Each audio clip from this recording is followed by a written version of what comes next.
关注何医生，健康不挂科。大家好，我是何医生。那很多人喉咙里面有很多的痰，怎么吐都吐不完。那么其实呢，这其实就是体内痰湿比较重的一个非常常见的表现。那么其实痰湿重呢，它主要分两种。那第一种呢，就是有形之痰。那刚刚讲的喉咙里面很多痰伴随着咳嗽，咳出来的痰有些时候白色，有些时候黄色有些时候很清晰，有些时候很粘稠。那其实这些我们是能看得到的这个叫有形之痰。那么其实痰湿重，其实还有一种叫无形之痰。那这种无形之痰，其实它到哪里就会有不舒服我们举个例子这些痰湿蒙蔽我们的清窍，也就是蒙蔽我们的头，那么这样子会出现头重如裹，好像就是头非常的重，好像戴着一个大帽子一样裹上的一个大帽子一样，那这个就头重如裹。那有些人呢还会出现这种头晕目眩甚至天旋地转，伴随着恶心呕吐等等，那其实都是这个痰湿在我们的头窍清窍导致的。那如果是这个痰湿它在我们的这种胸膈我们的胸部这个上焦的时候，那么很多情况下会伴随着胸闷、胸口闷堵得慌这个也是常见的一种表现。特别是这个痰湿阻滞气机，导致这个气不流通，也就是气滞之后又进一步影响到血液的运行这样子痰湿跟淤血阻滞两个相互影响，那么胸闷就会更加严重。那如果是这个痰湿在我们的脾胃中焦，那么很多人会出现这种肚子胀胀得很厉害。那如果是这个痰湿在我们的下焦，在我们的肠道，那么很容易会出现大便烂，非常的黏腻，粘厕所这是非常常见也是非常重要的一个表现。那有些女性她会出现这种白带很多其实都是这个痰湿下注的一种表现。那么如果是出现下肢的浮肿，甚至手一按就一个凹陷的出现这种下肢的水肿，那也是痰湿走到下面去了。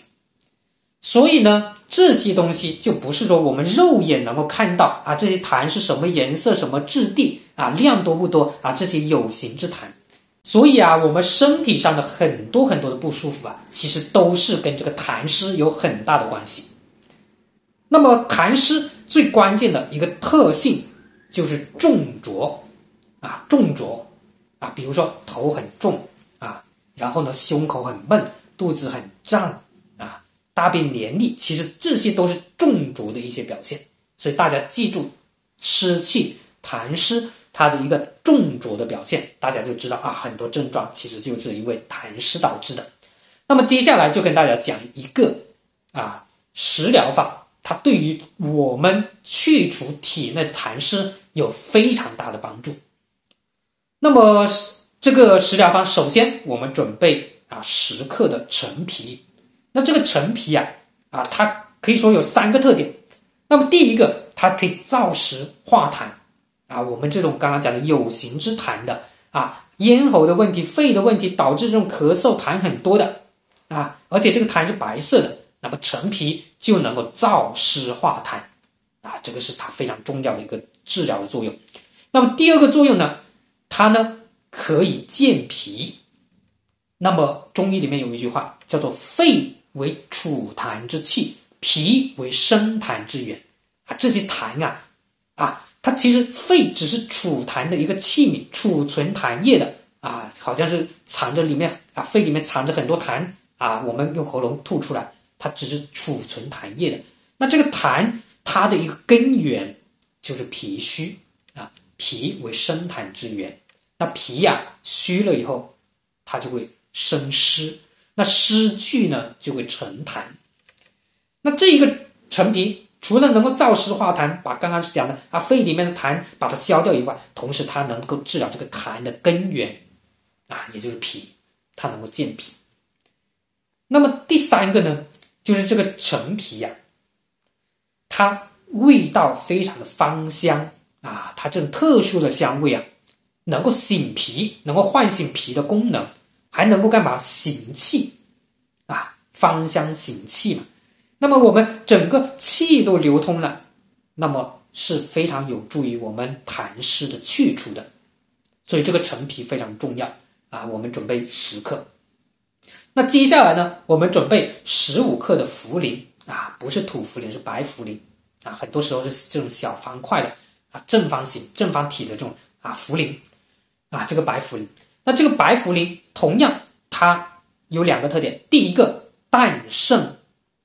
利湿淡胜利水，能够把体内的湿水通过小便把它排出去。那么第二个特点，它同样能够健脾，那么脾健运起来，它就不会生湿了也是解决这个湿的一个根源。那么接下来我们准备3到5片的生姜具体的克数也其实关系不是很大3到5片，厚薄都可以。那3到5片的生姜我们切好以后，这个生姜为什么选择这个生姜？因为生姜它呢是可以健脾的